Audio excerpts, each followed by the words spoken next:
Editing Nolan here. This podcast was recorded before the Black Lives Matter protests in honor of George Floyd. We urge you to donate to various causes such as the Minnesota Freedom Fund or any local businesses that were affected by the riots that ensued.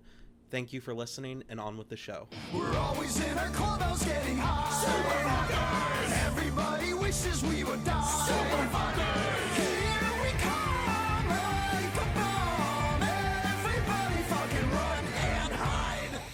Hey, it's the RebelTaxi Pizza Party podcast on YouTube, streamed live on Twitch, and available on Spotify and iTunes and PodBean.com. Who Watch are you it on people? your voodoo, your zuzu, your hoodoo, voodoo. Can't put it on your iPod and go nowhere, because that's not safe. What about Stay at home, you assholes. Yeah, stay home and get... I don't know. What's Order going delivery. on? I'm Who are you people?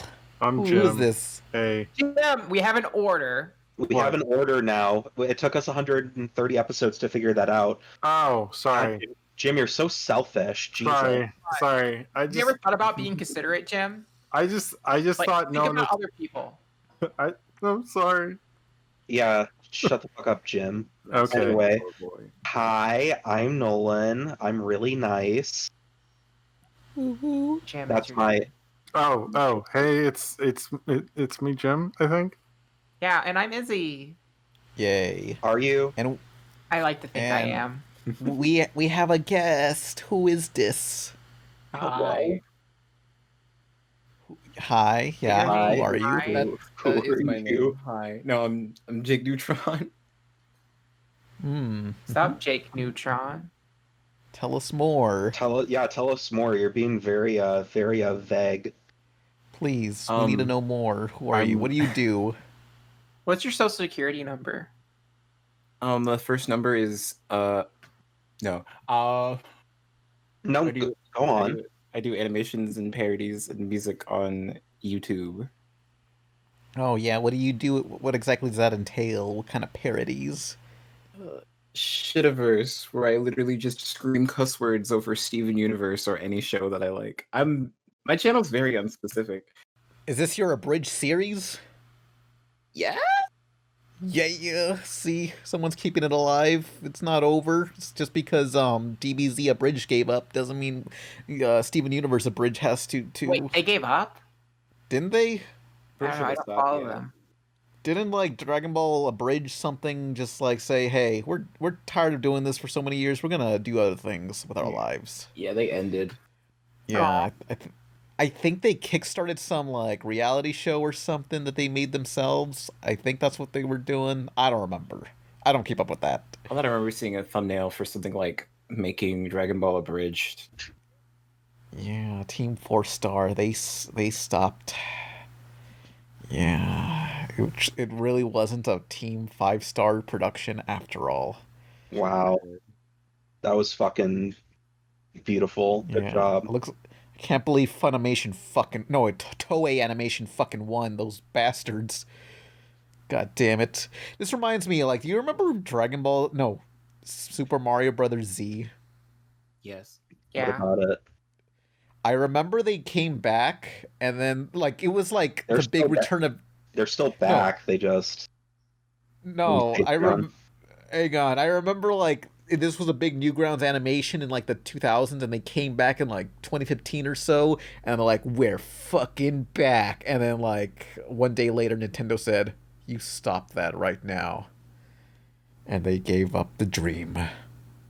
Well, I think they started a Patreon or something. Yeah. And they also, like, came back on, like, modern YouTube with, like, text words, which don't work. Like, they worked in Flash animation, because when you get done reading, you can hit the enter button. Yeah. And then it changes to the next dialogue. Now they have to, like, time it with people's, like, reading skill. I don't know. You gotta read? Damn, what is this, a baby game? Right? Get some voice actors, you lazy slubs. Whoa, Izzy, that cost a lot of money. Yeah, well, you have a Patreon. Whoa, animation cost a lot of money already. I'm pretty sure it's the one guy. Oh, look, it's hard. There's a lot of animations they gotta worry I don't about. You know should anything know this. about animation. You're a damn animator, you harpy. Izzy, I'm glad you can finally admit that. I'm Super fried. Mario Bros. Z. I'm gonna look up some episodes. Let's see. 2 months ago. See, they still. We're in the middle it's a of a 4K podcast, remaster. man. I'm watching. This is a live reaction. I'm just gonna. Wait, a live see. reaction to what? I don't know. I'll click on one of the videos. Let's see. 2 months ago, original remaster. This podcast is becoming Grandpa Goes Through the Internet. They're still on episode 1 of the new series. God damn it! That's what happens when you get a cease and desist. Oh, sis and desist. Yeah. God, I guess the dream is over and the Newgrounds era. And look, at least Death Battle will Hey, be the here Newgrounds forever. era will never die. Yeah. It'll You're keep just going. saying that because you were on Knock Force. Oh. That's true. But I was on Newgrounds before Knock Force. I was on Newgrounds for a while. Prove it. Classic. I could send you my account with Cletus the Fetus cartoons. Yeah. I remember Stan Lee had a Newgrounds account, but it was really just like to promote the shitty Backstreet Boys Flash cartoon that his company made. I don't think didn't that not come out, but it got Burger King toys.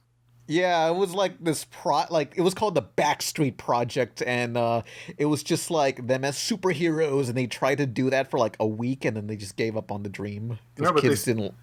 It did get Burger King toys. Yeah, I had some. It was okay.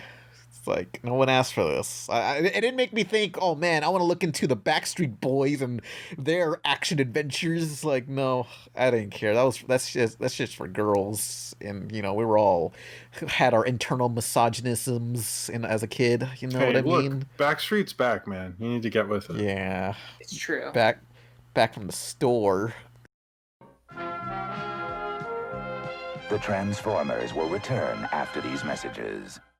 But first, this podcast is supported by Patreon donators of $100. Our first donator is Covey, who wants to promote BloodThing, their animated web cartoon. It's about a blob of blood trying to make friends in a world full of assholes. It's crazy resourceful with the limited animation assets they got at their disposal. Watch BloodThing, links below. Now back to the show. We now return to the Transformers. I'm surprised they didn't do hey, I want it that way. Get me a Burger King toy. Because that's like their slogan. Please. Do it your way. Even though if you go to Burger King, they just give it to you the same way. You just get to tell someone what you want. And they're like, yeah, a bunch of mayonnaise and onions, sure. Yeah, I want it What does that way. even mean? Bye. As they show your face out the door. Show How exactly? what? Go on. How exactly does Burger King give me more options than other that was places? their slogan. Yeah, I know, but that was their slogan. You can have it your way, and I guess the way you're having it your way is just going to Burger King. There's nothing more than that. That slogan doesn't make any sense. There's no options. It's a linear experience. This ain't an open world Wait, hold on. video game. Burger King is a linear experience. I'm sorry. Burger King is a French movie in the 1960s because it makes. What do you fucking mean it's a linear experience? What does that mean? Yeah, it's not. No, it's a French movie in that you don't know why you're there. It's confusing. They're playing weird music. You get your burger randomly with a number, which I think is a comment on how paperwork is destroying society. Yeah. And then you eat it, and then you feel awful about an hour later. Total French man. What? I don't know your pants idea of a non-linear fast food experiences. Basically, Burger King is like Jean-Luc Godard. So, thank you, film education. Pardon me. What do you fucking mean, John-Luc? What are you talking about? Sorry, I'm angry. I'm angry, Nolan. You guys are fucking confusing. Look, hey, How look, that Burger deep King is like playing Grand Theft Auto 5 or any open world game today, and it's an open world, but you can only play 2 missions that actually progress the story. So it's this ain't an open world. This is just doing a bunch of missions in a row. I want to do Mario Odyssey, where I can do whatever I want, whichever mission I want at any order. God damn it! It is. Get to the people! Burger King. I'm confused. I will say it is sort of like choose your own adventure in one way because you have to choose rings instead of fries.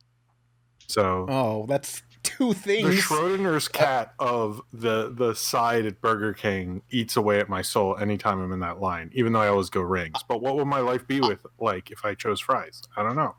I'm pretty sure That's fast food just is too. turn-based RPG. No. Wait, what? Oh That's my boring. God. You have to pick. I don't the play menu. that. Awful. That's That is that's exactly literally what just, you do at a restaurant. This is That's just that- what YouTube theory videos are going to be when we run out of media to watch. Oh yeah.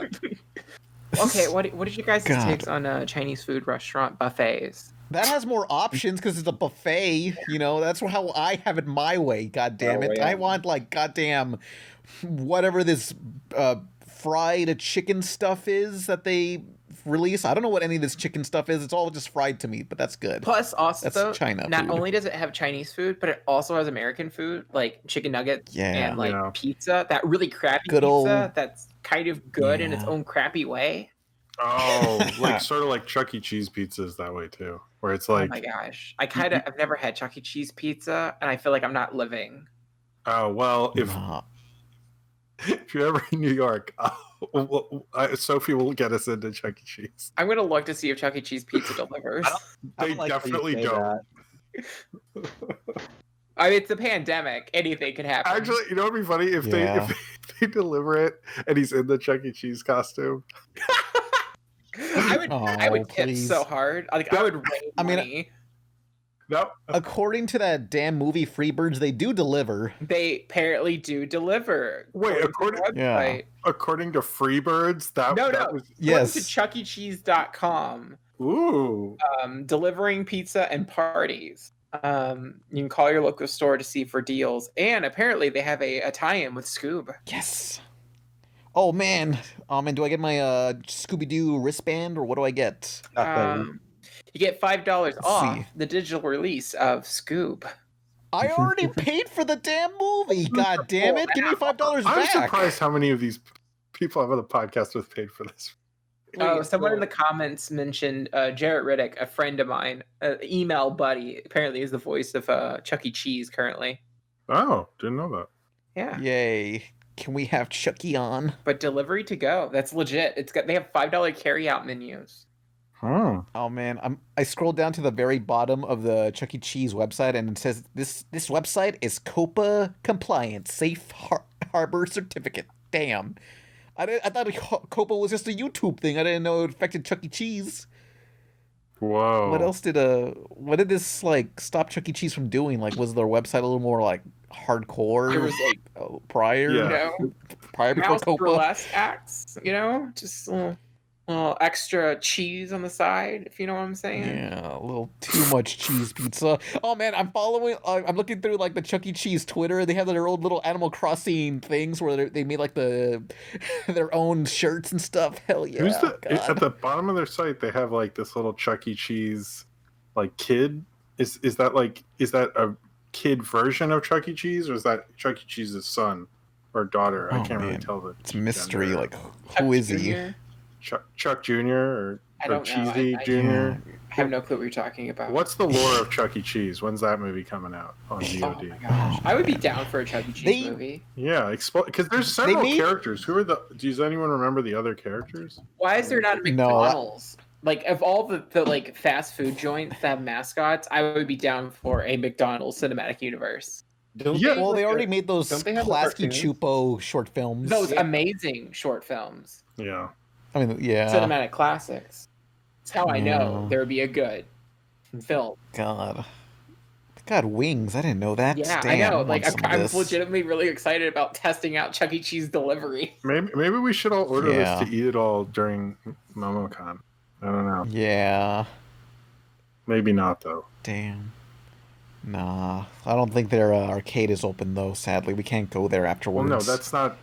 You know that we're not going to. You know what? Never I know, mind. but, like, look, what's the point of delivering if you can't go play their shitty arcade games by Raw Thrills? I want to play Cruisin' and some shitty version of Injustice, you know? Maybe if you pay extra, they'll deliver a arcade system for like an hour.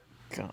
Like, Oh wait, if you look here- at their delivery thing, you get it says Family Fun Pack $20, and you get 800 tickets to use on your next visit. So when coronavirus is over in 2024, you'll have 800 tickets to use. 2024. Sorry, Damn, no. but listen to you're the right. party pack for $50. Hold on, this shit gets real. Ooh, Okay, there's a tab about learning about their pizza. two Handcraft it. 2 large, 1-topping pizzas. Whoa. Let's not go crazy, guys. Round cake, birthday child gifts, 1,000 tickets, 30 play points. What? I don't understand that. To use on your next visit, a Chuck E. plush toy, 3 goodie bags, 3 cotton candy bags, a Chuck E. Cheese tablecloth plates, napkins, plastic fork, cake cutter, and photo backdrop for $50. That's a deal. I'm practically losing money not ordering this. Yeah, I refuse to film a Pizza Party podcast without that backdrop in the background. That used to be my deal with Annie. Have Little Caesars delivered to my house every podcast, but what, you get paid for this? I have yet to be compensated for this podcast. But my deal lapsed, so now I just chill. That was the joke, like in 2014, I think. I remember that joke. We should probably actually have a podcast now. No, this is the podcast. We all have universal experiences with Chuck E. Cheese. We can relate. This is you can just release going that to Chuck E. Cheese. Honestly, you know what I hate about going to literally any arcade place today? They all have the same games. It's just something by Raw Thrills. They have like Flappy Bird, the arcade, or Crossy Road. Because there's no market for arcades anymore, so it's like there's like 4 games because they're not gonna, when we were kids there's tons and tons of games because there was a market for it, but now literally Raw Thrills makes every single arcade game. Just looking for that Raw Thrills, they had the little tagline, it's better to go in raw than not at all, which I find very inappropriate, but I guess that's what they use for their taglines. Yeah. It's really sad. That's something you would say on your channel. No, that's not what I said. I would never go in raw and not at all. But Shut up. I like the last time I went to Dave & Buster's, they had this Luigi's Mansion game that was pretty cool. Oh yeah, that's fun, yeah. My favorite thing about it is that when you suck in coins, they have a mechanic that actually jiggles the there's a vibration feedback that makes it feel like you actually sucked in a coin, and that's badass. I love it. Yeah. Wow. It's great. But yeah, there's 2 types of arcades. Either it's all these gentrified, clean, friendly ones and pizza places, or it's just some burnt down mom and pop arcade place that's made for nerds, and it's just nothing works. The screens are broken, half the joysticks are busted. It's pick your poison. Have you ever been to the well, I know you're not really a Midwestern, but in Chicago or very close to Chicago, there's a the largest arcade, one of the second or third largest arcade, and not by actual space, but by how many arcade systems. So it's a really tiny place, but it has 300 or 400 systems, including a beta, not complete. I think it's a Beavis and Butthead game. Oh yeah, that thing. But if you're ever in the Midwest area, we should totally go. It's a lot of fun. It's you pay cool. one fee to get in, and then the games are all rigged to where it's free. Oh yeah, that's good. Was that the place that also had the Primal Rage 2 thing that was found? Probably. Yeah. Oh, that reminds me, because the next video, or I guess the video that came out last week from when this video was uploaded, but it's gonna be about this stop motion video game, Clay Fighter, and how it all went horribly wrong. Chuck E. Cheese, when you're hungry for fun, it's Chuck E. Cheese. If it's a cat place, that's sure to please. When you're hungry for fun, it's Chuck E. Cheese. When you're hungry for fun, it's Chuck E. Cheese. Yeah, stop motion video games exist. Yeah. Look, somebody out there cares about Clay Fighter and its tragic history. It's probably only you. Suddenly caring about Clay Fighter. I played it in the 90s. JakeNeutron, what is your favorite arcade experience? Tell us, Jake. The Chuck E. Cheese that's nearby me had a Nicktoons Racers game. That was the only one that I ever played. Who'd you because play I love as? Nicktoons. I There's probably played as there's SpongeBob or Tommy from Rugrats. Damn, that's the older one, because I know there's 3 different versions of Nicktoons, 3 different racing games of Nicktoons, and it's which one? They're not available on home consoles. Only some are just arcade exclusives. So I'm wondering which one you got. But it sounds like you got the one that's on PS1. One. Oh yeah, I have the PS4 one, and it's pretty garbage. They only got 3 TV shows in there. Is it Ninja Turtles? One of them. Yeah, it was like Ninja Turtles, Rugrats, Hey Arnold, and I think there was something else, but it's like seems a little limited, you know. And even then, I 3 think shows. by the time that got released, the Ninja Turtles that they were currently airing on TV and what's currently like wasn't the same Ninja Turtles. Like it was an old set. Yeah, it's kind of strange to see like the 2012 Ninja Turtles merchandise out in public, and it's like, damn, that show's over. It's about Rise now. I know that I saw there was a new Nicktoons kart racer game at like CC's Pizza Arcade. Wait, And it CC still exists? Yeah, it still exists. Yeah. Because the And one there- near me closed down. I just assumed all of them did. Oh, yeah, that's how it feels like I didn't sometimes. know CC's Pizzas had arcades until I saw this one, and I was like, oh, it's a bigger one. But Yeah. it had a whole entire intro sequence where it was like this. I'm pretty sure it was one of the villains from the previous crossover games, just kind of kidnapping all the Nicktoons characters and forcing them to race. Oh no. And I was just like, oh, that's interesting. What is it with all like kart racers having a plot where it's like everybody's kidnapped and forced to race each other? Like, What else? Any other way to get characters to race? why not just have a Grand Prix? Who cares? They can't drive. I mean, like Tommy Pickles can't drive. He's a dumbass. He's stupid. He's a baby. Baby. Tries. Yeah. I mean, well, he drove the Reptar wagon, but he has a screwdriver. okay, look, I know he drove the Reptar wagon, but I'm sure Stu incorporated some like sort of like auto driving thing in there. Wait, are you insinuating some like Lance Armstrong type things for Tommy Pickles driving the Reptar thing? I mean, I don't know what that insinuates, but I maybe. See, I expect you to be like, I expect you to like insult Tommy Pickles for being like a skinhead or something, but not. But I draw the line at insinuating he cheats at racing games. Yeah, that's too far, Pan. Yeah. Oh, damn. So sad. What are you saying? Well, look. Huh? I thought you were saying something, and I talked over you. No, I briefly just said, did you assume that babies can't drive or something like that? I don't know. It was a throwaway line. Sounds a little babyish. So, this is reminding me how Nickelodeon recently made some sort of like, essentially a fighting game for the iPhone and stuff. One of those crummy little app games where you press like one button. And I'm wondering, like, is Tommy Pickles in there? And can you play as him and have him fight? Like, can you beat up a baby in this game? Oh, Angelica's in here apparently. It's called Super Brawl Universe. Super Brawl. Oh yeah, I heard of that.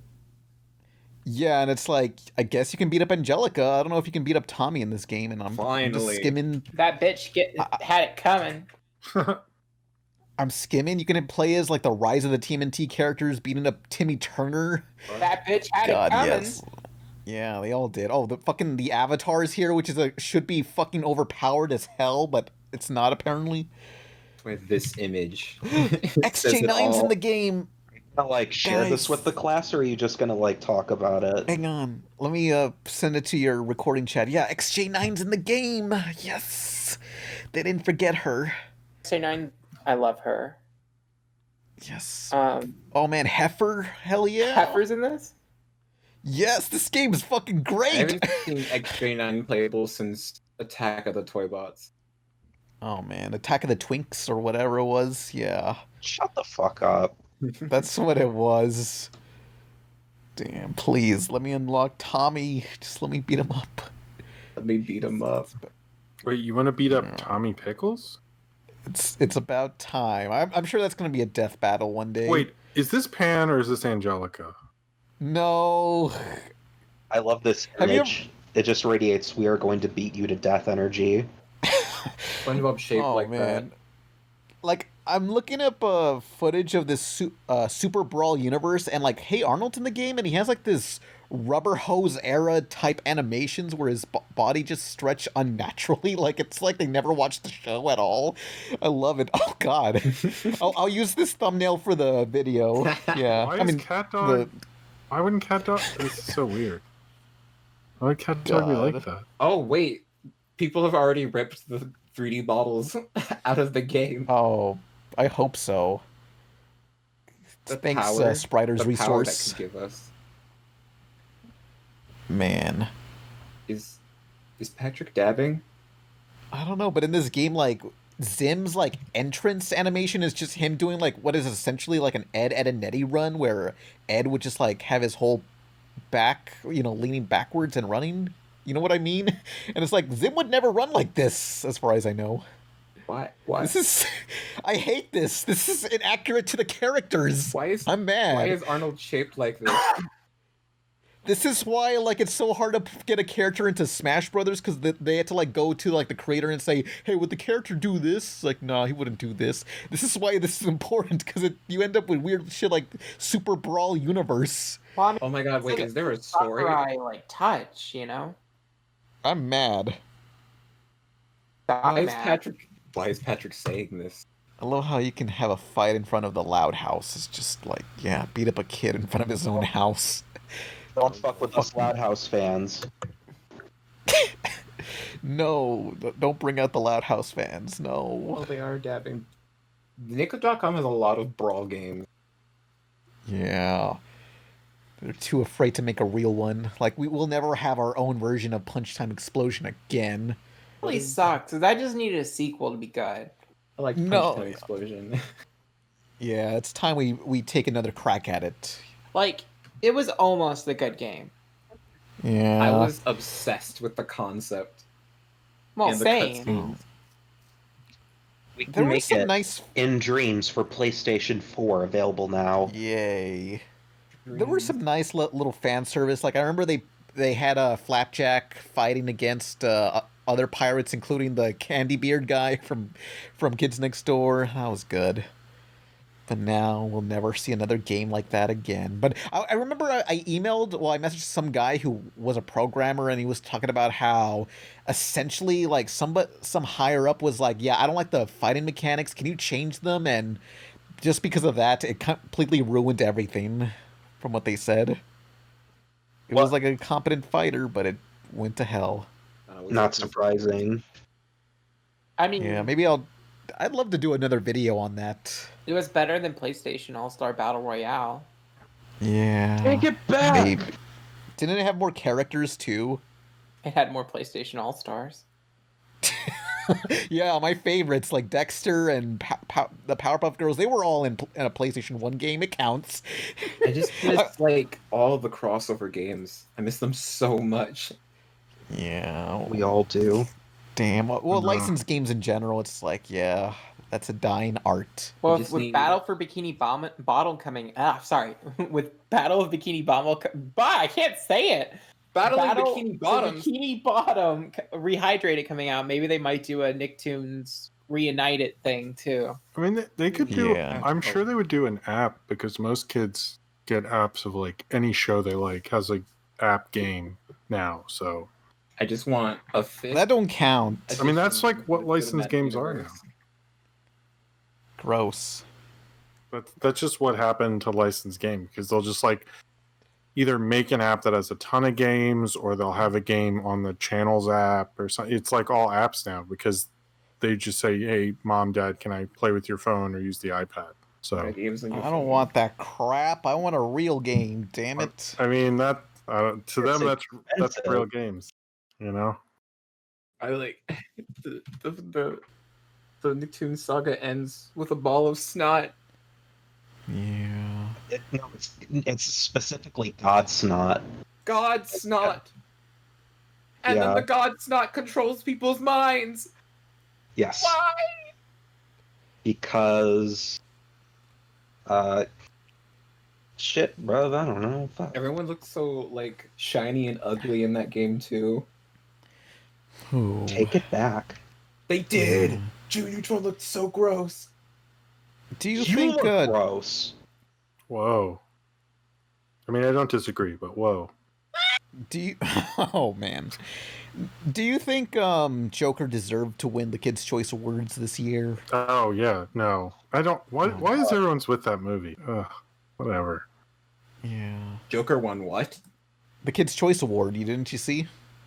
I forgot that existed. That was a kids movie. I mean, yeah, in a way. Thematically, I mean, I guess you could just say that. It's about clowns. Kids love clowns. It's fun. It's a fun movie. They don't think we'll go werewolf, and we'll just sit and take it like good little boys. Oh, yeah, it's a big kid movie. Joker. It's not an adult movie. It's not a kids movie. It's a big kids movie. It's like going to Burger King and getting a big kids meal, and you get like 2 extra nuggets. It's like that, you know. I don't even know what we're talking about. Yeah, no, I don't. Look, what was better, a Mighty Kids meal or a Big Kids meal? Mighty? I don't know. Yeah. Yeah. It's time. Doesn't the movie end with like someone getting shot on live television? Yeah, look, I mean, that's kind of how... I'm sure there was a Disney movie where somebody got shot in the face. I'm a big kid now. That happens. If you rewatch the Lizzie McGuire movie, you'd be surprised how many people get shot in the face. Oh my God. It happens like every 20 minutes. Like how they explain where Lelaine is. First time they get to Italy. A lot of stuff. It's gross. I was disturbed by it. Do you remember when Miranda got shot in the face? Yeah, they couldn't air that episode for a while. I remember that one. Yeah, that was dark. I was upset by it. It's partially why the reboot got canned. Oh, man. Yeah, that's true. Yeah. That's true. It's too hardcore for today's audiences. I'm so disconnected from this that I can't tell if y'all are joking or not. I'm gonna be honest, I don't know either. So the fact they went to Italy though. I've seen it. I've seen it, so that's fine. They go to that fountain and they make a wish, and then like some guy says, "Hey, you want to come over to my house?" And then like they get kidnapped. My and name is Pablo. I am Italian. I think you always get Hostel and the Lizzie McGuire movie. Oh, Lizzie, you like the pasta? Oh, governor, hey. What? Oi, fish and chips, governor, hey. I'm Italian. Wait, is this Agent Cody Banks too? What's going on? I think this is his impression of my impression. I don't know what are we impressing? What? Who are we impressing? Agent Cody Wanks. Fuck you.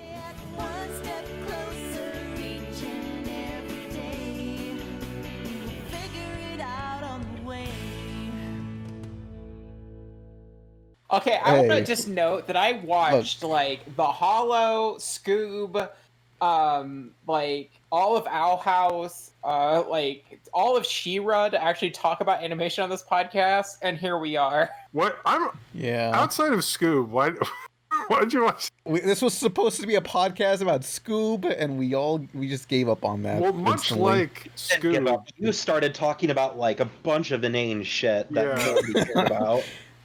No, this is sort of like the writers of Scoob, and they were like, "We have to write this about Scooby-Doo," and then they forgot, and they're like, "Oh, oops." All right, oh no. Gang. So, let's talk about Scoob now. I'm taking control. There's going to be spoilers off the bat. There's not going to be any non-spoiler talk. All right. Because this movie is absolutely fucking insane. All right, let's talk about Scoob as a group. I mean, the end where Johanna wakes up and was like, "Oh, that was a terrible dream." It was. I just want to note that the moment we said we're going to talk about Scoob, the viewership dropped. No, come back. I didn't notice that. Would y'all believe me if I have Scoob running right now on my computer silently? Oh, have you seen the movie Scoob? Seen the movie Scoob. I did not like it. Oh. Was I the only one? What didn't you like about it? I enjoyed it, but it was bad. Like, yeah, I'm with Nolan and Izzy where it's like I had a fun time, but it wasn't good. You know, I watched it. It was enjoyable. I had fun. I mean, I think it's going to be regarded in the same light as all the live-action movies from the 2000s. Just like, hey, that was fun. It's pretty weird, pretty terrible, kind of, but it's fun. I think it's probably that, like, beyond the fact of me spending, like, $25 on it, I was invested in some of the advertisements where, like, they had, like, the group as a gang, and I'm like, oh, man, I really can't wait to, like them as a gang. And the movie doesn't really succeed at that to any degree. Yeah, do anything. They did that bullshit Hollywood let's split them apart thing that everybody loves to do, but I was like, you don't do that the first movie. In Like- fact, I don't think this is a controversial statement, but Shaggy is an asshole in this movie. Yeah. Fuck Oh, up. yeah. No, yeah. No, he totally was. He was a piece of shit. No, he's Oh god. like he always has to be acknowledged. He's basically like a white guy. He always has to be acknowledged. His feelings always have to be heard. And Jim, he's you're always a white important. guy. I know, but I can say that from experience. Oh, okay. I'm just saying, he's like, I've noticed, he's like, I know this is off topic and everyone's going to hate me, but I have a point. There's a trailer for this movie called Unhinged, in which Russell Crowe, it's a road rage movie in which someone cuts him off and then he decides to murder her entire family and stalk her for days on end. And I feel like that's like the perfect analogy for like white guys in America. And like Shaggy in this movie, it's like as soon as like Scoob gets to be the hero, he can't just be happy for his friend and be like, you know, understandably bummed. He just like takes it way too far. He just can't like chill in the Falcon Fury. Like it's just like Shaggy, like, oh, you're the worst. I wish he had died. I think what's so Man. weird about it is that like the kind of divide that's created, I don't know if it was necessary because Scoob's put in that costume by the Blue Falcon Yeah, and it's hot. and only him. God damn and I'm it, like, Nolan. how come Shaggy isn't being given a costume? And the reasoning is just Dick Dastardly only wants Scoob. And I'm like, yeah, and It's to open the portal to hell. Yeah, Shaggy. Hell. And the whole scene of like Shaggy, where like they're like, Scooby's the key. No, I'm the key. You're not a key. You're my best friend. And it's like, whoa. He like Scooby was having a moment of feeling special when you just told him that he Oh. wasn't. Where have all the heroes gone? When the world needs a champion against the forces of darkness, who will answer the call? The biggest movie of the summer No way. has comedy. It's got drama.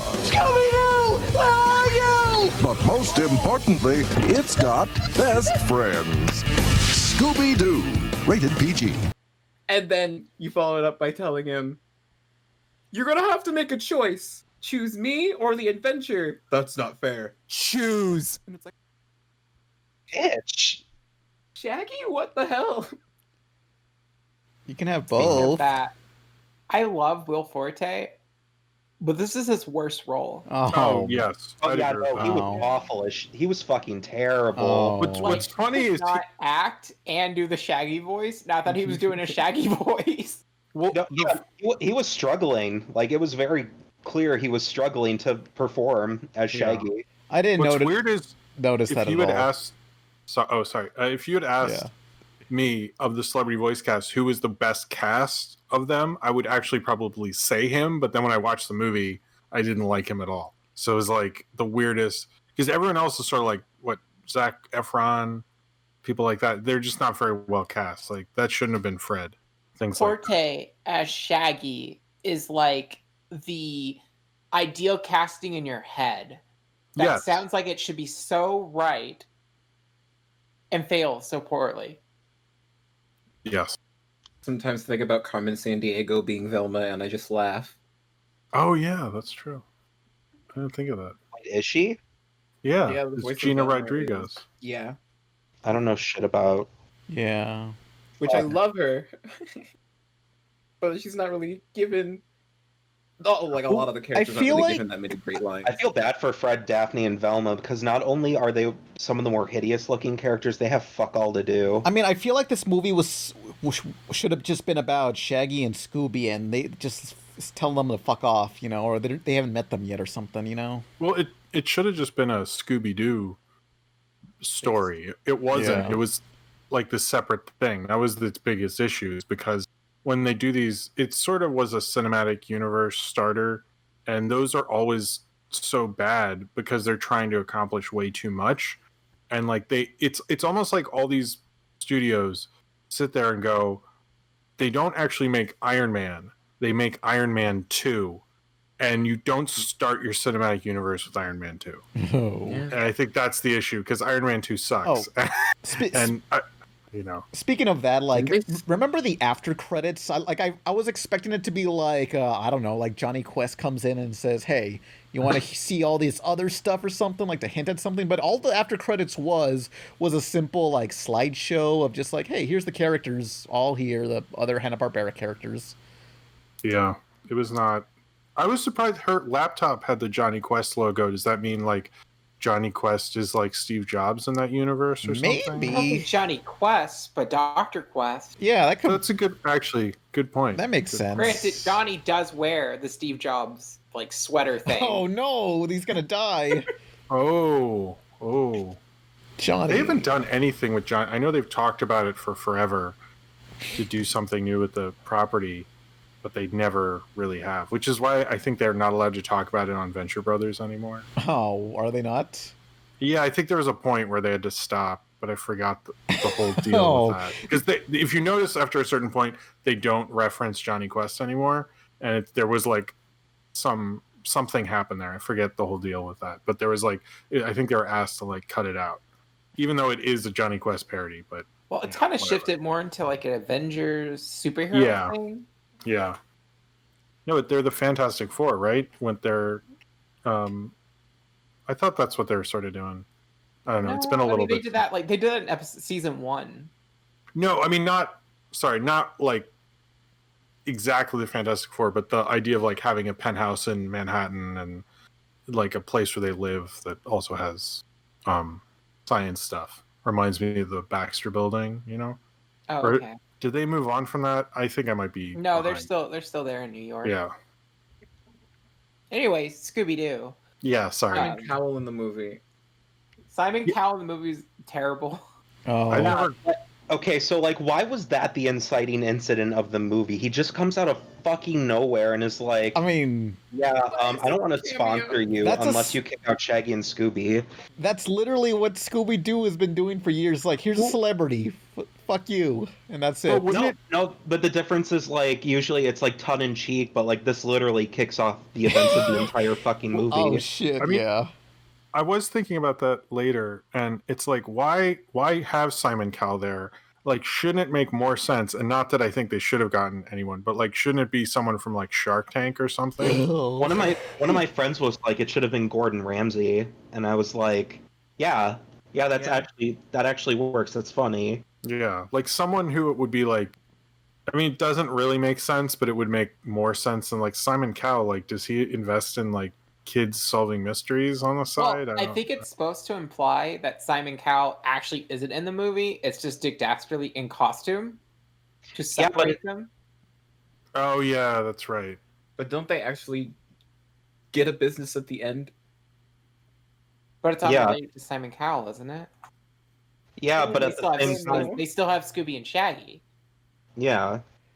I think what's even weirder about that scene is that like the movie poses this as if like Velma, Daphne, and Fred had like betrayed Scooby and Shaggy, and that's like why they were like all split up and such. And like they even get guilt tripped later on when they're trying to figure out where they went. But like the actual scene is just like Simon Cowell, Shades, Shaggy, and Scooby. The three of them defend Shaggy and Scooby. Shaggy and Scooby still get offended and walk away. And they're like, yo, wait, let's talk about this. And they just storm out. And then the rest of the movie is just kind of like, wow, it really feels like they were abandoned by their friends. I'm just like, they weren't. Oh. Yeah, no, they weren't. Straight up. Yeah. It's super annoying too, because they like a lot of the conflict seems to be derived from Shaggy's like insecurities, but like I feel like after knowing his friends for a decade, he kind of like get over being lonely as a kid. But yeah, I don't know. Yeah. Fucking stupid. Also, can we just take a moment for how many people are really horny for that cop character? Oh, yeah. I've seen that all over Twitter. But like, she's actually just Dick Dastardly in costume. Yeah, it'd be that way. She's just such a kind of basic hot girl. I didn't really get why everyone was freaking out past the movie. I was like, okay, wow, guys. Man. Look, we had to. Dick Dastardly's drag game is like on point. We need we need to get something out of this movie, and it's like, we'll just take Dick Dastardly, okay? I mean, I did like it. Should have been called. Part. It should have been called the Search for Muttley. I think that would have been a better title. Well, I know. So, like, because we talked about this before, but I had like a little bit insider knowledge about this from a friend that worked on, like, behind the scenes stuff. Very like 5 years ago. Like it's been a while. So like what I saw. Oh right, I remember this. Didn't even happen. Like it's nothing remotely close to what the final product was. Can you say what you saw? I saw more characters from the Hanna-Barbera universe. Yeah, I was hoping more characters would show up, and you don't really get much of anybody except for like one. Like I remember, like Grape Ape was and the Falcon. Well, because I knew I knew the Falcon and the Captain Caveman. I know the design I saw for Dynamite at the time was closer to the Dexter's Lab parody. Yeah. And I know the original idea was Scoob was going to be an acronym for superhero group. Huh, yeah. So it would have been SCOOB with little periods between each letter. Yeah, I'm remembering that now. But I recall, like... Honestly, makes way more sense. In October of 2019, like, there was some Anon on 4chan who just, like, leaked the whole movie. Well, just, like, his description of the whole movie from a test screening. And it's very accurate to the final film, but there are some changes. Like, they do mention Grape Ape is in here and stuff. Yeah. Like I remember that, and I remember the original design for Captain Caveman was not what I saw. Like, because I remember they had the silhouettes of the original characters, but like had more details. And I remember him having a belt or something. And I remember the Scooby Gang looking pretty solid.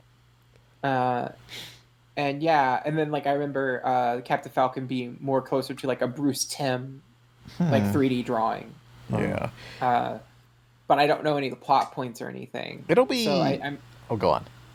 No, I was going to say but I remember them talking about how it's supposed to be like a group of Hanna-Barbera characters coming together as a superhero team, like closer to the Avengers. Like I said, about 5 years ago, was probably right off the coattail of Avengers.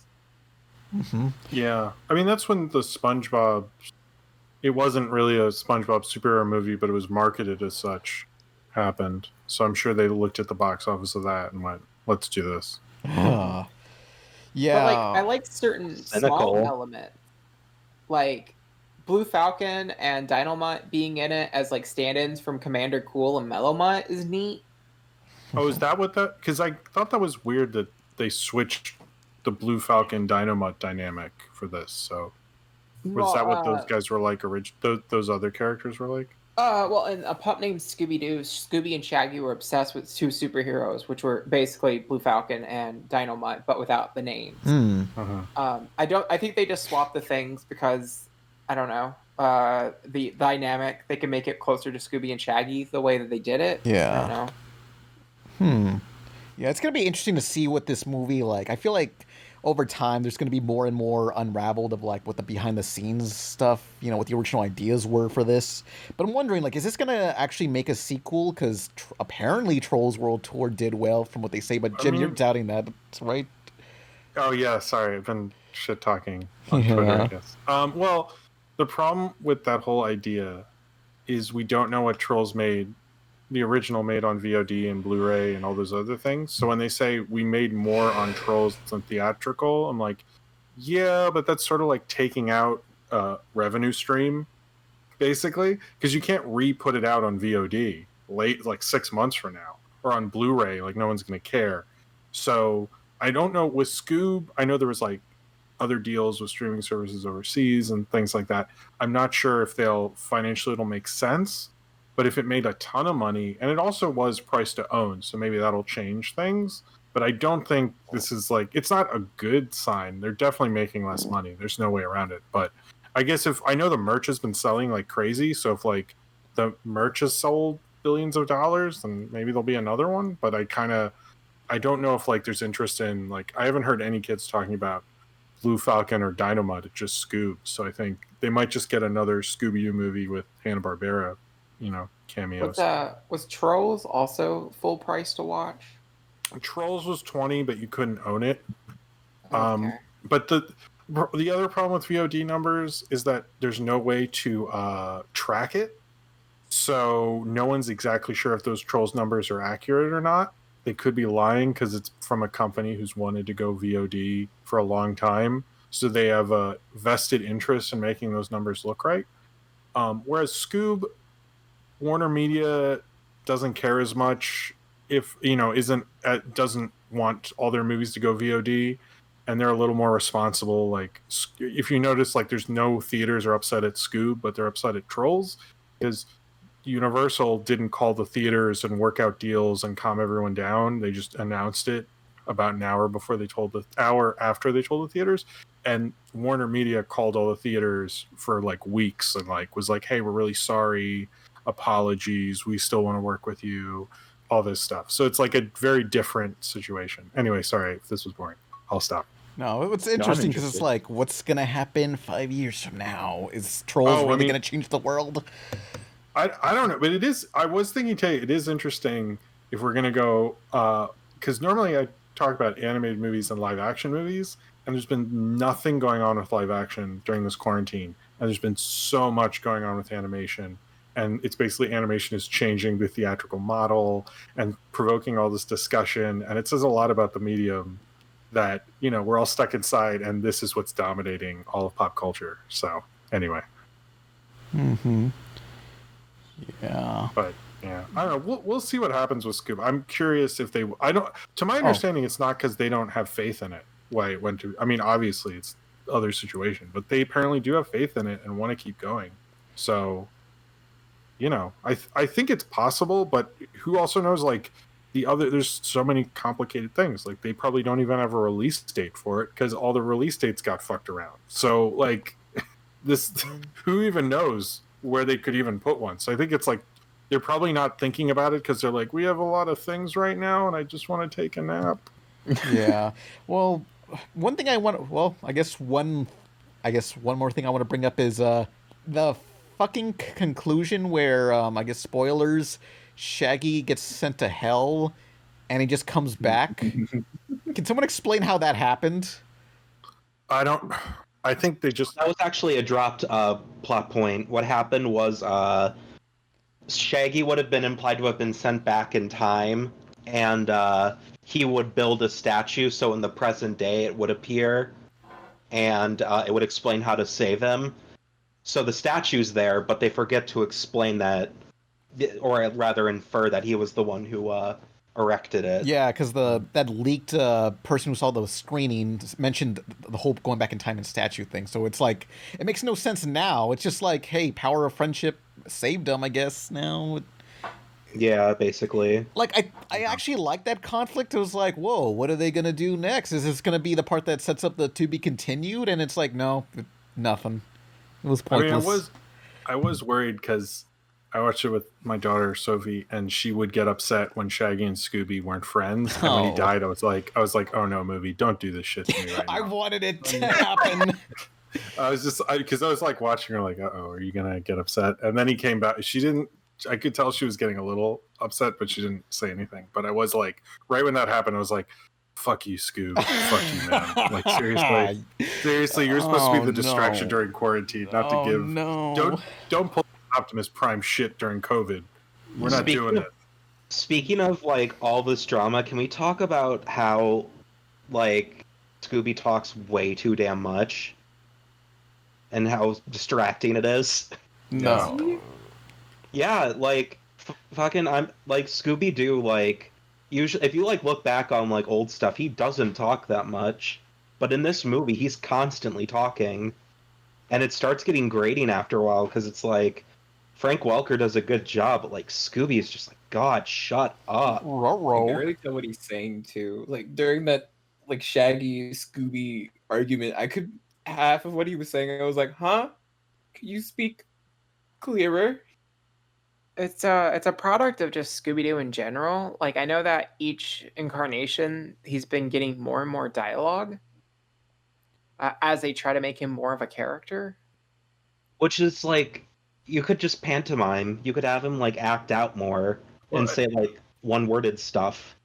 He's also the most marketable character, and he's the one that kids know So I think it's like they probably were like, put Scooby in more. It's like when they probably like looked at the script and go, when Scooby's not on screen, the character should be asking, "Where's Scooby?" I mean, I guess the movie is called Scoob. Oh yeah. Yeah. They really should have just left out the other team members. Yeah, well, honestly, like, I thought, what's his name? The guy who played Fred in this. Zac Efron. Yeah, I thought he was probably the most serviceable of the celebrity voices. Because he did give me vibes of, like, the Fred from the live-action movie. Because, like, that joke where he wanted to fuck Dick Dastardly, it just reminds me of that scene where he was like, oh, man, I'm in Daphne's body. I can look at myself naked now. Yes. It made me think of that. Yeah, like, he's hot before, right? Like, this is, like, I feel like this is where that movie's gonna be in 20 years, where it's, like, regarded in the same light as that movie. Yeah. Well, because, like, I thought his interpretation was fun. Like I said, obviously, Will Forte's was the worst. I liked Dick Dastardly, but, like, I think the character that, like, I think did really, really well, but it was really hard for me not to hear the voice was Chang as Dynamite. Yeah. Oh, yeah. I didn't notice he was the voice until, like, the credits. No, I knew the entire time, immediately. I'm just like, oh, why is Chang in this? Well, It's so weird. His is the weirdest casting because I don't think I've ever seen him play a role like that in any movie. Like, he's always like the wild card, crazy comedic guy, and he wasn't. He was very straight in this one, which I was liked it. strange. I mean, he showed a lot of good range. Like, I thought he was good, but it was like, man, I never hear him like this. Like, I thought it was really hot. Yeah, please. Why was the girl there, the Captain Marvel girl? I've heard she looks like a Fortnite character. Why does her outfit's just a ripoff of literally Captain Marvel? What the hell is that about? My friend said that she looked like like a Barbie doll, and I had to pause for a moment and go, "Holy shit! We're watching Life in the Dream House." Oh yeah, that's the good one though. There seems to be a confusion online over whether she is from Captain Caveman or isn't, because on the Wikipedia it says she is close. She looks like she could be, but she isn't. Why and do then they other look places the same, huh? I've exactly. That's all. Okay, I'm looking it up and like that. They have the same color scheme, the red and black. I mean, the red. Hang on. Red and blue color scheme. Hang on. Yes, hang on. No. Are you good, dude? No. Sorry, I had another image open of Shadow the Hedgehog on here, so I was like, never mind. We couldn't see it. Why are you getting embarrassed? Anyway. Yeah, so like maybe it is her because they have like the red and blue color scheme. Maybe. They don't specify. Do they give her a name in it? I don't remember. Yeah. Apparently her name's Dee Dee Skies. Let me see. Scoob IMDb. I've completely forgot her name. I keep referring to her as that one black lady, and I always feel racist. Whoa. Dee Dee Skies. No. It's kind of offensive. I'm sorry. Let's see. Which Dee Dee Skies is a direct name to Captain Caveman. Oh my god, that's the name of the character. What the fuck? That's a character. That's the Hanna-Barbera bitch from Captain Caveman. It really is her. That's literally her name. What the fuck? Well, why is she? Why she with Blue Falcon instead? Wow. Oh, I guess they already dipped in Captain Caveman, so they might as well let's just use one of the girls. Shit, it's all coming together. This universe is. What does Fred do in this movie besides drive? Hit on traps. Yeah. Oh, that's offensive. I want to say that. That's like self-deprecating offensive, you know? Fred does also, like, what is it, that note with, like, the prophecy or something. He keeps it in his jacket, but that's about it. I'm kind of surprised that they don't do any jokes about traps in this movie. He does love traps, though. Oh, yeah, they should have. Damn it. Oh, I know there was one joke cut according to that one Anon who spilled the movie. But it was basically Dynamite or the Blue Falcon saying, "Let me pull out my D bag. It's right here in my a hole, and it's like, damn, they should have left that in. I wish. Well, there he dropped some F-bombs. Yeah, it's Whoa, dude, let's keep it PG. Oh, dude, let's keep it PG. Almost sets off a bomb right where they are. They had a lot of jokes that were just kind of like Bad? Yes. Well, yes, but like a lot of them felt bad because they were specifically like dated. Slow. Oh, that too. There were dated jokes, but like I swear there were like jokes that were like so close to being funny, but they were happening a millisecond too slowly in between like the line deliveries. For the Netflix line delivery was like, even how they said Netflix, I was like, that joke falls so flat. For us who have to pay for Netflix. You have to pay for Netflix? Don't they say it like, I don't know, it's just how they delivered it. It was funnier in the trailers. Yeah, no, that's true. A lot of stuff that was funnier in the trailers. I can't believe that Captain Caveman Girl's in this universe. That blows my mind. I really thought they said she wasn't, but no, it's literally her name. Dee Dee Skies was the character in both things. Oh, okay, I understand. Apparently people think I like that that she bears, this is in the Wikipedia when you click on it, it says at the end, well, she also bears a resemblance to Valerie from Josie and the Pussycats. Why does she resemble her, huh? Do all Black Hanna-Barbera characters look the same? According to Hanna-Barbera people, I guess. I don't know. Hanna-Barbera people? Yeah, I mean, it says this on the Wikipedia, so I don't know. I mean, but, and she, okay, now I understand why there's confusion. Okay, so in Captain Caveman, Wikipedia explains all this. She is misidentified as Brenda in the opening credits of Captain Caveman. Thus, when she's called Dee Dee Skies, people are like, that's a different character. But her name is Dee Dee, and so thus why there's a confusion. Okay, there we go. I like that one toxic masculinity joke that like is so out of context, out of nowhere. It's funny for the wrong reasons. That's my favorite kinds of jokes where it's just like, what the fuck? I mean, that's why the 2002 movie works for me. It's just weird. It's like, what were they thinking? Like, that one scene I liked was when they were trick or treating, and then some trick or treat kids were saying like, "Hey, don't you know Halloween is just a product of big syrup or something?" Oh yeah, that was funny. That was a good. And Scooby's like and. Oh, it's about to start. You ready? Ready. Popcorn? Butter. Nachos? Cheese. Root beer with red licorice straw? Right here. Maybe it's time we made our new movie. Good idea, Scoob. I'm Shaggy. This is Scooby-Doo. Hey. Scoob is coming to the rescue. Discover the origin. Finally back together. And uncover the mystery. Shaggy and Scooby are in trouble.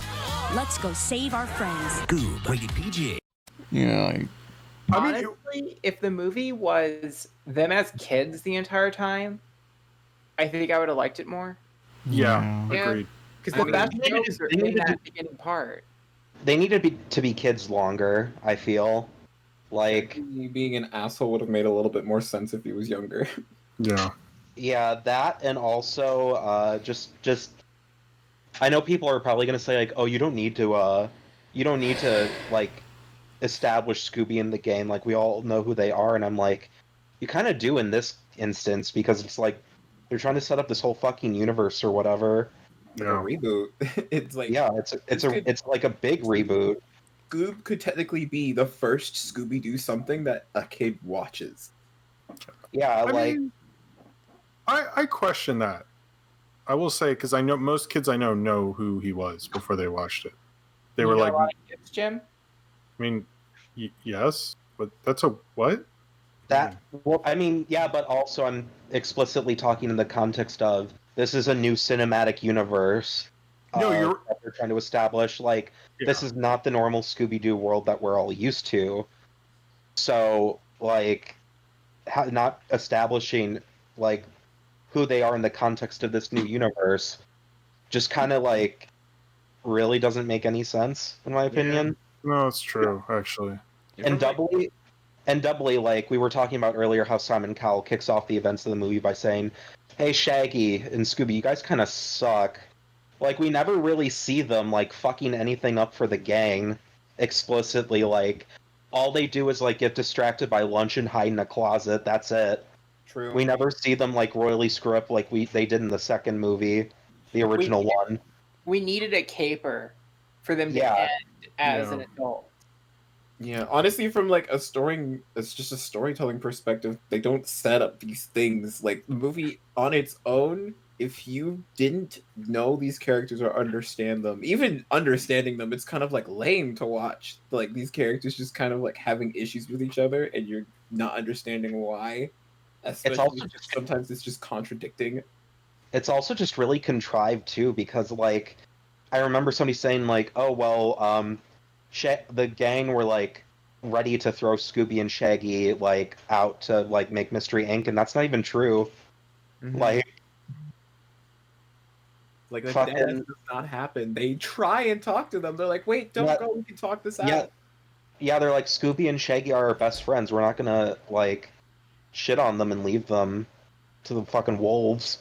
And then Shaggy and Scooby are like, let's go. They hate us. And like I'd understand that if we had more time to spend with them and they like establish that Shaggy and Scooby are like, you know, afraid of like being abandoned and stuff, but it never really gets brought up in that context.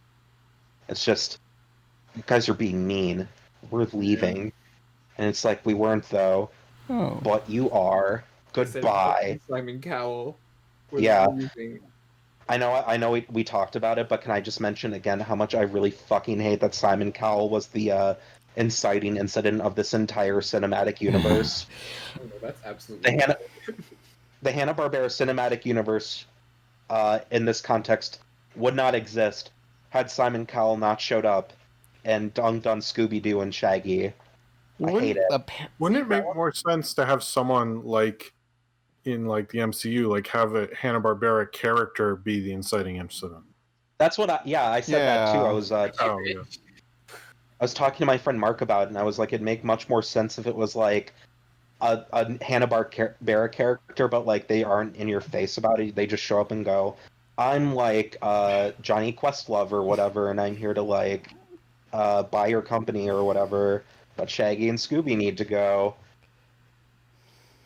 And I also came up with an idea, like instead of like saying we're gonna get rid of Scooby and Shaggy, they should just be like, well, maybe you guys should just try harder to not like be yourselves or something like that, because then that would be more of a reason for Scooby and Shaggy to leave rather than them just being mad for no reason. Yeah. Well, you could do it where so let's say in this version that we're writing, apparently, our fan fiction. Yeah, we're making fan fiction now, like the Round Table.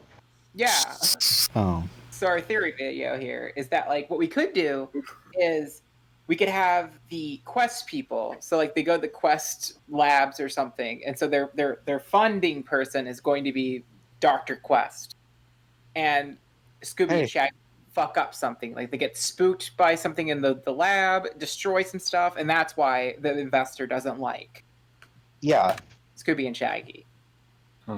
That's a good idea. And then you set up Johnny Quest, which I actually think would be a good animated movie if you got that together. And if you could just make it like an assistant to the labs, like, and then like save the actual reveal for Johnny Quest later or something. Oh, like Scooby and Shaggy fuck up something. It actually hurts one of the interns or something. Oh. Like turns them into a monster or something. Oh no. Yeah, or, and that could be their faces. Mm-hmm. Or lead into the stupid gates of was the gates of Cerberus and Alexander the Great? Did that have anything to do with any Hanna-Barbera related content? I don't think so. I don't think so. I think well-known fact that Alexander the Great was a big dog lover. Super common. I don't think so. I think it's is that literally the only reason he was included in this movie? I don't think it's even a reason. Like I'm bullshitting you here. Oh God. I thought you were going to say he was a big Scooby-Doo fan. But... Oh, well, that was what I was saying. Yeah. But yeah, no, there's just a lot of different things they could have done, and they wouldn't even have to change that much of the overall structure. I mean, they still need to change the overall structure regardless, because this whole thing's a fucking mess, but you know what I mean. I mean, for messy studio movies, I will say it's one of the more enjoyable Oh no, it's extremely enjoyable. I think it's hilarious. I see like pretty much every animated movie my daughter wants to see with her, and because I'm seeing them anyway. And this one we had a lot of fun with. I don't think it was like great, but we had a good time. It was better than like Ugly Dolls, which was the last Real FX commissioned movie. Oh god. So, yeah, but your daughter's 3. Yeah, I know, but she liked it. She liked it. She wants to see it again. So At least we can say the movie is pretty. The movie is. It does look real. It kind of does. I think the character designs are hot garbage for the most part. I'm the opposite. I feel the designs are good, but everything else is kind of serviceable. I mixed the designs. The lighting and such is. Oh god, there's just that one scene where like Dick is in a theme park in Romania. Are you talking about the abandoned theme park in Romania? Yeah, an abandoned theme park with the mirrors. That mirror scene, even though it's the one with the dick joke, it's a really pretty looking scene where the colors keep changing each shot. I really liked that scene. The storyboarding in this movie is like really good. Everything's so crisp and like easily readable. Mm-hmm. And on top of that, like the background art is fantastic as well. But yeah, when I was talking about character designs, I'm talking about like there are good ones. Like I like how Dynamite and Captain Falcon Blue Falcon look, but like then you have a Dee Dee who looks like a Fortnite character. Scooby and Shaggy look pretty much ripped from their cartoon counterparts, but Velma, Daphne, and Fred look like they're from a completely different movie. They all have these hideously human-looking teeth, which needs to stop. Okay, this is a call-out post for everybody in Hollywood who animates stuff. Stop giving cartoon characters like realistic human teeth. Cut that shit out right now. Fred Stop. looks like he would be canceled on Twitter for saying a slur on a TikTok. And then No, he wouldn't get canceled for saying a slur. He'd sexually assault like a woman, and then get his rich dad to like bail him out, and be like, "Well, actually, if you really think about it, she was asking for it." So has anyone seen She-Ra? Yes. Let's talk about something else. Yeah, She-Ra. I like that you're gonna have to end this part in your video with Nolan saying that. Yeah. I totally forgot that this is part of his Scooby-Doo review. You know what? Please do that. I would love for people the video to end to be like, what? Oh, yes, please. We'll see. Yeah. What do you mean, yes, please? It's entirely in your hands. I will. Yeah. For this Tuesday. I was going to say, like... I'll do that. Nolan, if you edit this, please let that be the end. I don't edit his videos. I only edit the podcast. Yeah. Well, if you edit... I'll do it. Don't worry. Yes. So, She-Ra? Yeah. She gave one. Yes, they won, but at what cost? Yeah. Cost of heterosexual tears. I don't know. I only saw the first season. How's Entrappa? I like her. Best character. Yeah. About as autistic as ever. Yeah. She's great. Honestly, go ahead. Go ahead. No, go ahead. I have some more contentious opinions. I mean, like overall, I think all the characters are handled super well, with the exception of I feel like Ketra gets forgiven for her war crimes just because she gets like bangs or something, like she gets her hair cut short. Don't forget Hordak. Oh yeah, Hordak also gets forgiven really easily. I think Hordak really only gets forgiven, quote unquote, by one person. That's Entrapped. Everyone else is just kind of like, But Catra, on the other hand, yeah. Even though I was really, really happy to see her get her happy ending, it's like Glimmer is all like, "Oh my god, lol, best friends. You go get them, Horde scum." And it's like, Glimmer's mom does not come back at the end of season 5, and Catra is the direct reason her mom is gone. Oops. And now. And like that hit me, like after watching it, I went, "Oh, this isn't as fun to think about anymore." I'm still extremely happy with it though. Like it's fun. You just can't think about it too much. Yeah. I'm like the only person I think on Twitter.com who thinks Catra and Adora should not have gotten together. I'm one of the only few people. I didn't think they were gonna get together. I at the degree of just how much Catra had fucked up by the end of season 3. I was like, oh, she's too far gone. And then season 5 happened, and I was like, you know what? Maybe I can just change my mind. I can change my mind right now. I can just change it for right now. If you can change your mind. If you can change your mind. Listen, she cut her hair short. It's all war crimes. Did she cut her hair, or did someone cut it for her? It was cut for her. It's very explicitly clear that, yeah. She kind of got, fucking head shaved, which is really creepy to think about. I like her short hair, though.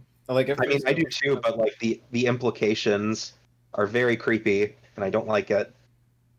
First, I was a little bit off-put by the short hair, but mainly that was just because she was introduced brainwashed with it, and then her hair started, growing out a little bit more and got messy, and I was like, all right, I see you. I see your style. That's the thing, is that, the creepy part is the haircut, not the brainwashing or mind control. It's the haircut. That's really normal fantasy stuff, but, getting your hair cut by, a dictator is, kind of real shit. Yeah. It's kind of the real shit. That shit that happens to people still now. Yeah, Kids who, people get their hair cut by, schools. No one gets their haircut anymore. Oh, yeah, that's true. This wasn't relatable at all. Forget it. Yeah. I miss haircuts. My side shave is 2 inches, 3 inches now. I didn't know people got haircuts this frequently until this quarantine. That everyone, after a couple weeks, was like, how often are people going to the barber? I have a lot of questions about that. I've been shaving my hair constantly. Just I was supposed to get the MOMOCON haircut in 2 days. Oh. Because I usually dye my hair fresh since we're on camera. Oh, yeah. I guess we're not on camera this time. No. Oh. I mean, we can be. I have a webcam. We could be on for the live stream. We could. We could do a lot of things. But, yeah. I don't know. As long as Jim's not involved. As long as he's not involved. I was super into Nettossa and Spinnerella's relationship. That was cool. That was a highlight to me because they had spent so long not kind of having them in the background. And they finally put them in the forefront and made one of them a brainwashed villain. And Spinnerella is fucking scary as a villain. She's already has really powerful. She's really powerful with her wind powers.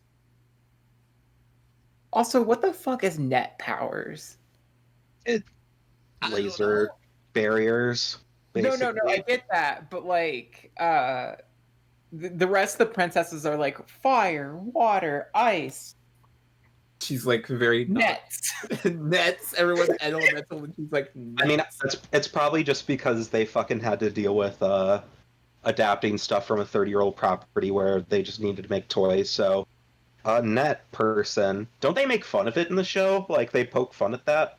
They kind of do. There's my name's Nettossa. I toss nets, and you make beautiful nets, sweetie.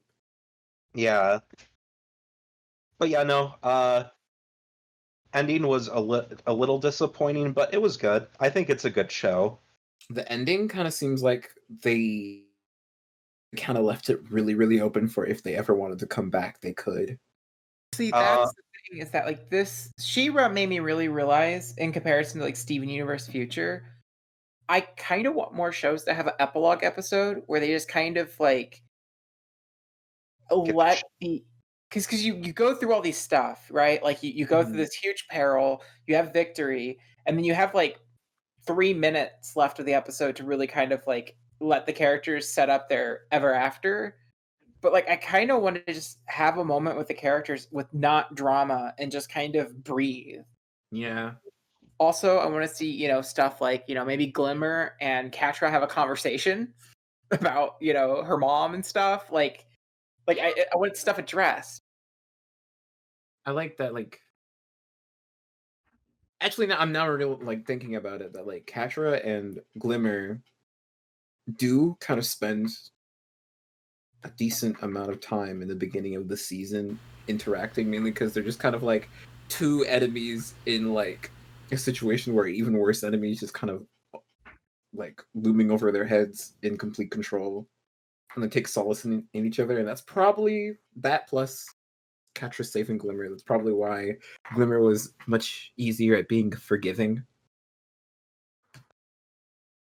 Yeah, but at the same time, it's still kind of something that like would need to be addressed. They really do just kind of start it and then kind of just drop off with it. But I haven't seen a show before that it ends right after they win. Like there's no like time skip to a little bit afterwards, or there's like a little bit of an epilogue. You see everyone happy. You see how the world's really affected by what they did. No, it like just straight up ends. Like the villain had died maybe in universe only 2 minutes ago, and it just cuts to the credits, and that's it. And that's why I'm definitely feeling like they'll probably return to it sometime if they ever feel like it, if there's any demand for it. I know the creator of the show has stated that like she's conflicted, that like she would love to spend more time with the characters, but she also doesn't know if that's just her being obsessive. Yeah, I feel like it's kind of frustrating because it's weird because it feels like they knew exactly how many episodes they had, because it basically was just like a complete series order, right?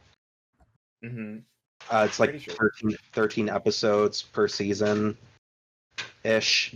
I know 2 and 3 were like really short, but then like the ending feels kind of rushed. Well, like, I'm sure that's such a common thing for shows like this, like Steven Universe, for example. I'm sure it's really easy to feel like you have infinite amount of episodes left over, even when you're getting closer and closer to the last episode. So like it's probably really easy to dwell on plot lines early on, and then be like, oh shit, we got to wrap stuff up. We got to wrap this shit up. I think like the tone of the 5th season is much different from all the other seasons too, because like they really only have one episode where they're allowed to like kind of have the characters goof off a little bit, and even then it's like it ends with like them losing 3 of their characters to like mind control. It ends really dark. That episode was like almost complete filler. Like it was shocking. They got like nothing done. They were just kind of like, I don't even like. Okay, they went on a mission to find somebody, but for the background character from season 1. Yeah, I've watched the season twice, but I still can't remember why specifically they were trying to Peekaboo. Yeah, they were looking for Peekaboo, who apparently one of the characters, Sweet Bee, was dating. Like it's a throwaway line in the first episode, or like not the first episode, but during the princess prom. And they kind of spend most of that B plot kind of like fucking around, and it's fun. I like seeing these characters fucking around. It's just it gets like immediately just kind of like slapped out by Barista off screen getting chipped and then attacking them. Well, in the same episode, they reveal that Hordak is currently mind controlling the planet. Yeah, like I wouldn't call it full filler, because a B line or A line is, jokey, fun, film noir style. I felt like the episode was appropriate. It just kind of like, it leaned more into the fact that like most of the tone for season 5 is like very high stakes, which makes sense because it's the final season and like they've basically entered a universe war. Mm-hmm. But at the same time, it's like it's hard to like not recognize the drastic shift from how things felt at season 1 to how they felt at like season 5. I'm more upset that Mermista and Scorpina don't have like their film noir outfits when they're mind controlled. Like he took the time. I mean, I guess he took the time to give Catra a haircut, so I guess he would redress them in their regular attire. I guess like that just wasn't something on his mind. Like he was like, I already got them, and I'm too focused on trying to like get this plan to work, and she was being kind of a bitch on the side. So no, he had time. He changed their outfits. Oh wait, you're right. Yeah, like he took the time to have them take off their costumes. You're right, that's weird. Unless they were like wearing them under them, but I don't. He had these people go back to their homes and change. I mean, he's very much into visual stuff. The last thing I want to say about She-Ra, personally, is the showrunner on Twitter. Her image for the top. I don't Banner? recall the border image. Yeah, the The banner. what? The banner. It's just a screen cap from BoJack Horseman, but the quote in it is "But in my version, they're gay." I love that. I like that. That's I funny. saw a tweet pointing out that She-Ra is that show where like all the gay characters get kisses on the lips, but all the hetero couples like get the kiss on like the cheek or the forehead. Heteros have had it too good for too long. Too long. Agreed. This really was the fucking year of the gay. And yet, everybody else is suffering. Strange that. Really makes you think. We live in a society. We live in a society. I really, really was not expecting to see. One, I wasn't grasping the fact that Catra and Adora were being shipped until it was about to happen. Like, I saw some like moments that I was kind of like, "Ah, this is so cute. I know that Twitter's gonna be lively with this. Too bad it's not gonna happen." And then they kissed, and I was like, Well, fucking stupid. I mean, Yes, I was. literally in the first season, they're sleeping in the same bed. Woo woo. I blame just being burned too often. So, does this make Adora a furry? Absolutely. Definitely. In fact, I'd say it leans more into a bestiality than anything else. Finally, bestiality gets a rep. Uh-oh. Do you think Catra has like a cat pussy? You guys can be honest with me. Like we can workshop this. I don't want to respond to that. Wait, Why not? Is this your second roundtable video? Hey guys, it's me. Today we're going to be talking about Catra's vajayjay. Oh, What? no. Oh yeah. Should we get in? How long have we been Let's doing get this? into questions. Yeah, we should probably get into questions. It's been like an hour and a half. Holy yeah, fuck. so questions, No questions this week. Bye, Well, guys. Nesca had a question. She's not here right now, but she wanted to say, hey, what's a show that happened a long time ago, like a type of format of a show that happened that was like popular in the 90s and wouldn't be popular now? Because like we were talking about Kablam and how short compilation shows just aren't a thing anymore. They would be on YouTube. Yeah, basically they just dump the shorts on YouTube. YouTube or streaming. Yeah. Actually, you could do that. They do that on YouTube, like streaming. Like actually, WB Kids was doing this while we're streaming now. Their YouTube account, where they'll just play like hours and hours of old Tom and Jerry and stuff like that. But what a YouTube account would also do is cut up each of those cartoons as separate uploads as well. So the idea of having to watch a package to see one cartoon is completely outdated, but you have the option of one or the other now, whereas before you'd only have one. So I guess in a way, yes. Yeah. Sorry, that was long. It's ogre. That was a very long-winded explanation for a very simple answer. I'm sorry. I mean, for the night, I don't know what format. I guess like those countdown music video shows where they'd play 2 seconds of the music video because they had to. The show was running long and they needed to cut things for time. I mean, stuff like that you wouldn't have anymore. Or okay, all of MTV. You wouldn't have. MTV doesn't even air MTV anymore. Yeah, don't they air VH1 now? They just air like that skateboarder guy and his like Tosh.0 type show on repeat. Do they? Yeah, I'm not even sure if that's a joke. Or a real literally, thing. like you turn on MTV and it's literally just ridiculousness. The show. That's what the show's called. Not. It's ridiculous. Yeah.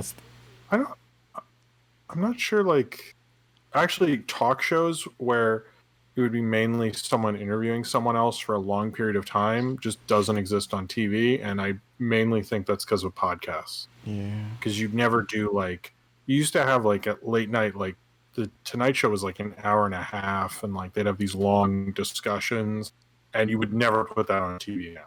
Like that would just not happen. No. That's just a podcast, you know. So that did change. I guess that's the answer. Dream's done. The answer? Love. Yeah. I knew it. Is that all the Oh, questions? whoa. Thanks, everybody. We should just have questions by Nesca one episode.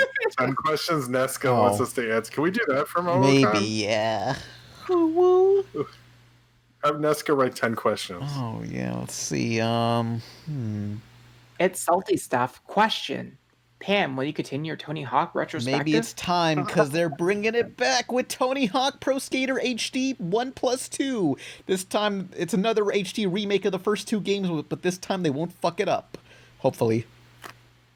Yeah, okay. It's gonna be. Austin, look, I want. Question. Look, how do I, just like say, hey, please, I'm dying. Put me in the game, please. I'm not dying though, but as far as I'm aware. Why don't you pick out a question, Jake? You are our guest. Oh, yeah. You should. Fuck do you mean, oh, yeah? I realized that came out worse. I didn't mean it that way. I apologize. Sorry. Matt, the entire inflection. Jim plays dumb. Mastermind. Jim plays dumb, but really, actually evil. Oh, I thought you were going to say is actually dumb, but... He's actually Dick Dastardly in disguise. Pull off the mask. No, it's just... Wait, who pulled off a mask? I'm confused. Your mask is off. You're supposed to be Dick Dastardly now. Oh, I can't do that voice, but... Do it. I'm Dick Dastardly. I could do Muttley. I didn't think about any of these questions to be able to pick one. Did you know technically Miley had two voice actors? What? Really? The laugh was the original Don Mazek, or sorry, I'm really bad at names. Yeah, and then the Billy West was his speaking voice. That's fascinating. Always end on on a funny one. What? But yeah, Jake, go ahead and pick a question from the Twatch. Nick likes Nicktoons, guys. Throw a Nicktoon one out there. He'll choose your question. This is JakeNeutron. Not Nick. What are you talking about? Did I say Nick? I was trying to say Nick. Yeah. All right. It's Nicktoons. I'm tired of sleeping, and I had this problem. Okay, I just want to. Hold on, I'll take off my mask. I'm Nintendo the whole time.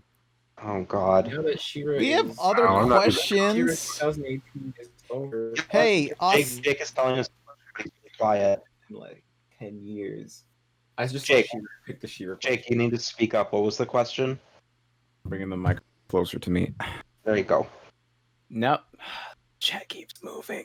Now that She-Ra 2018 is over, which person you'd like to reboot the series again in at least 10 years We don't later? know who's alive by then. Who knows? Yeah, come on. Everyone's going to be dead in 2025. We're not going to know this. I would like Lena Dunham to do it. I don't know who that is. I want Jeff Dunham to do it. I want them to collaborate. A Dunham production. Talking Oh. Talking about reboot or reboot continuation, because this was Noel Stevenson's first show, right? So, was? Genndy Tartakovsky's Popeye might not be dead. Oh, thank God. I keep seeing that. I'm curious what's going to happen. Yeah, who knows? Yeah, but I think She-Ra was Noel Stevenson's first show that she ran. Yeah, I was gonna say you might want to specify like showrunner, but also she was co-writer for the Lumberjanes and creator of Pneumonia. A webcomic. She made Pneumonia. That Oh bitch. my God. She caused polio. Is that the podcast? Can we end? Hey, Noel. Thanks for causing pneumonia. Pneumonia? I hardly know ya. Okay. Yeah, let's do one more question. everybody's apparently not able to focus anymore. Honestly, I chose a question. Go. Okay. Fine. Maybe I will. Question: should Scooby-Doo crossover with Mortal Kombat? God, I Absolutely. wish. Oh, do it. After Supernatural, Scooby-Doo needs to do more adult crossovers. Yeah. I agree with They need to make more kid shows for Mortal Kombat. That'd be great. But God. Wasn't there a whole thing about 1% Shaggy? Like, since they're owned by Warner Brothers? Yeah, they're both by WB, so it's possible. It could happen someday. I think the creator said no. Wasn't there somebody who's working on a Mortal Kombat cartoon that we know? Oh, wait, was I not supposed to say that? Stop talking. Anyway. Yep, sorry. Sorry. You're not supposed to talk about that, Nolan. Come on. I know. I'm sorry. Let's forget I said anything. But, Cut that Shut out. Nobody up. remembers. Anyway.